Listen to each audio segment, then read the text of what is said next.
নমস্কাৰ আজি আমি মিথুন ৰাশিৰ বিষয়ে সবিশেষ কথা পাতিম ইয়াৰ আগতে আমি মেষ ৰাশি আৰু বৃষ ৰাশিৰ বিষয়ে সবিশেষ আলোচনা কৰিছো ভিডিঅ'সমূহ আপোনালোকে চাই ল'ব পাৰিব যদি চাব বিচাৰে আৰু আজি আমি 3 নম্বৰ ৰাশি মিথুন ৰাশিৰ বিষয়ে সকলোবোৰ কথা পাতিম গতিকে আপোনালোকে ভিডিঅ'ৰ শেষলৈকে চাব আৰু ভিডিঅ'টোৰ শেষত আপোনালোকে জানিবলৈ সক্ষম হ'ব যে মিথুন ৰাশি লাকি ব্ৰেসলেট কি হয় লাকি ডে কোন কেইটা হয় আৰু লাকি নম্বৰ কোন কেইটা হয় এই সকলোবোৰ কথা আপোনালোকে শেষত জানিব পাৰিব গতিকে আপোনালোকে ভিডিঅ'টো শেষলৈকে চাব ৰাশি চক্ৰৰ 3 নম্বৰ ৰাশি মিথুন ৰাশিৰ চিহ্ন হৈছে এহাল দম্পতি আপোনালোকে নিশ্চয় দেখিছে হে মিথুন ৰাশিৰ ব্যক্তিয়ে অপোজিট সেক্সৰ ব্যক্তিক সহজে আকৰ্ষণ কৰিব পাৰে আপুনি নতুন নতুন বস্তুৰ আৱিষ্কাৰ কৰিব পাৰে এনে কিছুমান কথাও আপুনি কয় বা আপোনাৰ মনলৈ অহা পৰিলক্ষিত হয় যে যিবোৰ কাম বা যিবোৰ কথা এতিয়ালৈকে কোনো কোৱাও নাই বা যিবোৰ কাম এতিয়ালৈকে হোৱাও নাই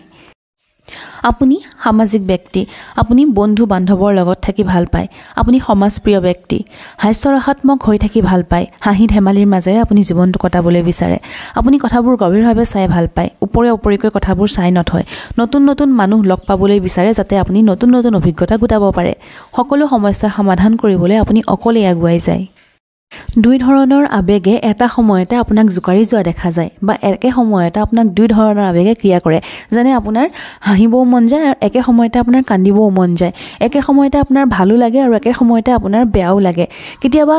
এই আবেগে আপোনাক সমস্যাটো পেলোৱা দেখা যায় সেয়ে আপোনাক মানুহে সহজে বিশ্বাসত ল'বলৈ টান পায় মানে আপুনি যদি কয় কোনবা ঠাইলৈ যাবলৈ লগ ললে আপুনি যদি যাম বুলি কয় পিছ মুহূৰ্ততে আপুনি নাযাওঁ বুলি কয় প্ল্যানটো কেনসেল হৈ যায় গতিকে মানুহবোৰে আপোনাক লগত নিবলৈ অকণমান টান পায় বিবাহৰ পাছত আপুনি এটা দিশ ঠিক কৰি সেইফালে আগুৱাই যায় কাৰণ আপোনালোকে জানে আপোনালোকৰ সিম্বলটো হৈছে চিহ্নটো হৈছে দাম্পত্য গতিকে দাম্পত্য জীৱনটো আপোনালোকৰ সুখৰ হয়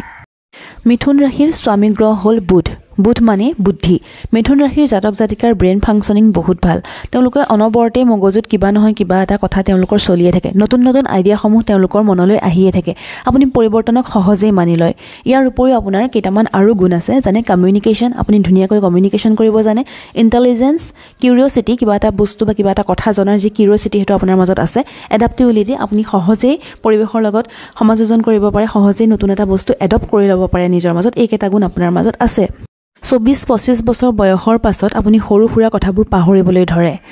আপোনালোকে এটা কাম কৰিব পাৰে ইয়াৰ কাৰণে এটা উপায় কৈছো যে আপোনালোকে কথাবোৰ যে পাহৰিবলৈ ধৰে আপোনালোকে কাম কৰিব আপোনালোকে যি কথা ভাবে বা যি থট আপোনালোকৰ মনলৈ আহে আপোনালোকে হেবোৰ লিখিব আৰু লিখিবলৈ যাওঁতে চাব যে আপোনালোকে যি ভাবি আছিল সঁচাকে পাহৰিছে তেনেকুৱাও হয় কেতিয়াবা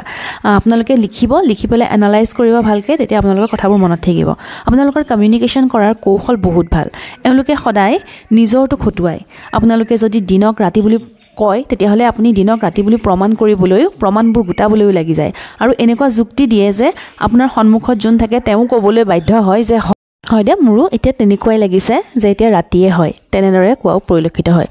কথা কোৱাৰ লগত জড়িত যিবোৰ কাম আছে সেইবোৰ আপোনালোকে কৰিব পাৰে যেনে টিভি এংকৰিং ইউটিউব ভিডিঅ'ত যে কথা কোৱা কামবোৰ সেইবোৰ কৰিব পাৰে শিক্ষকতা কৰিব পাৰে আপোনালোকে আৰ্জেৰ কাম আদি আপোনালোকে কৰিব পাৰে মানে যিবোৰ কামত কথা ক'ব লাগে সেইবোৰ কাম আপোনালোকে কৰিব পাৰে একে ধৰণৰ কাম আপোনালোকে কৰি ভাল নাপায় য'ত নতুনত্ব আছে বা সৃজনাত্মকতা আছে যিবোৰ কাম নতুন হয় সেইবোৰ কাম আপুনি ভাল পায়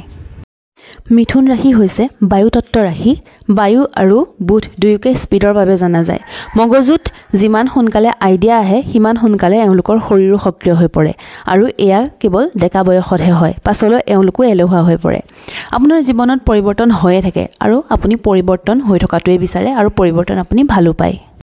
আপোনালোকে সকলো কাম সকলো কথা এনালাইসিস কৰে আৰু মানুহকো ভালকৈ চাই চিতি এনালাইজ কৰি তাৰ পিছতহে আপুনি বন্ধুত্বৰ বাবে আগবাঢ়ে আপুনি এনেই বন্ধুত্ব কাৰো লগত নকৰে যদি আপোনালোকৰ এনেকুৱা লাগে যে মানুহজন বন্ধুত্ব কৰাৰ যোগ্য নহয় তেতিয়াহলে আপোনালোকে তেওঁৰ লগত বন্ধুত্ব নকৰে মিথুন ৰাশিৰ জাতক জাতিকাৰ বন্ধু সেইবাবে বহুত কম হয় আৰু শেষলৈ গৈ দুই বা এজন বন্ধুহে এনেকুৱা থাকে যাৰ লগত তেওঁ ভালে থাকে বা তেওঁৰ বন্ধু হিচাপে থাকে মিথুন ৰাশিৰ জাতক জাতিকাৰ এটা বেয়া অভ্যাস আছে তেওঁলোকে নিজৰ কামবোৰ আধাতে এৰি দিয়ে যেতিয়া তেওঁলোকে এটা কাম আৰম্ভ কৰে সেই কামটো তেওঁলোকে বহুত আগ্ৰহেৰে বহুত পৰিকল্পনা কৰি ভালদৰে আৰম্ভ কৰে কামটো কিন্তু লাহে লাহে কাম আগবঢ়াৰ পাছত সময় যোৱাৰ লগে লগে আপুনি বৰ হ'বলৈ ধৰে আপোনাৰ আমনি লাগে হেতু কাম কৰি সেয়ে মন লগাই আপুনি কাম কৰিব নোৱাৰে সেয়ে কামটো এৰি দিয়ে আৰু যেতিয়া আপুনি সেই কামটো এৰি দিয়াৰ ফলত আপোনাৰ জীৱনলৈও সংঘৰ্ষ নামি আহে আপুনি আপোনাক বুজি পোৱা স্পাউছ বিচাৰে, যিয়ে আপোনাক বুজক বা যিয়ে আপোনাৰ সৈতে একেলগে আগুৱাওক, তেনেধৰণৰ আপুনি স্পাউছ বিচাৰে। একেলগে দুয়ো মিলি কাম কৰিব বিচাৰে, বিজনেছ হওক বা ইউটিউব ভিডিঅ' বনোৱা হওক, যিকোনো কাম আপোনালোক দুয়ো একেলগে মিলি কৰাটো বিচাৰে। আপোনালোকে কেতিয়াও নিবিচাৰে যে আপোনাৰ পাৰ্টনাৰ বা স্পাউছ ঘৰতে সোমাই থাকক, মানে আপোনাৰ হাজবেণ্ড বা ৱাইফ ঘৰতে সোমাই থাকক, তেওঁ ঘৰৰে কাম কৰি থাকক, তেনেকুৱা আপুনি কেতিয়াও নিবিচাৰে। আপোনালোকে স্বাধীনতা বহুত ভাল পায়। আৰু এইখিনি আছিলে আপোনালোকৰ বিষয়ে সবিশেষ। আপোনালোকৰ লগত এই কথাখিনি কিমান মিলিছে কিমান নাই মিলা সেইটো কমেণ্ট কৰি নিশ্চয়কৈ জনাব। আৰু এতিয়া আমি চাওঁ মিথুন ৰাশিৰ বাবে লাকি কি বস্তু আছে। ঠিক আছে, মিথুন ৰাশিৰ জাতক জাতিকাসকল, আপোনাৰ বাবে লাকি কালাৰ হৈছে সেউজীয়া, হালধীয়া, সোমথিৰা আৰু ৰঙা।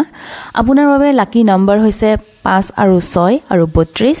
লাকি ডেজ হৈছে সোমবাৰ, বুধবাৰ আৰু বৃহস্পতিবাৰ। আপোনাৰ বাবে লাকি ষ্টন হৈছে টাৰ্কুইজ, যাক ফেৰোজা বুলি কোৱা হয়। ফেৰোজা পাথৰ ষ্টন হিচাপে আপুনি পিন্ধিব পাৰে আঙুঠিত বনাই, বা আপুনি ফেৰোজা ব্ৰেচলেট ধাৰণ কৰিব পাৰে। এইখিনিয়ে আছিলে আপোনালোকৰ বাবে সবিশেষ। গতিকে ভিডিঅ'টোত এটা লাইক কৰিব, আৰু আপোনালোকৰ যদি মিথুন ৰাশিৰ কোনোবা বন্ধু বান্ধৱী আছে তেওঁলোকৰ সৈতে ভিডিঅ'টো শ্বেয়াৰ কৰিব, আৰু লগতে চেনেলটো ছাবস্ক্ৰাইব কৰি থ'ব এনেধৰণৰ ভিডিঅ' আপোনালোকে পায়ে থাকিবলৈ। গতিকে আকৌ অন্য এটা ভিডিঅ'ৰ সৈতে আপোনালোকক লগ পাম। তেনেহ'লে আজিলৈ আহিছোঁ। হৰ হৰ মহাদেৱ।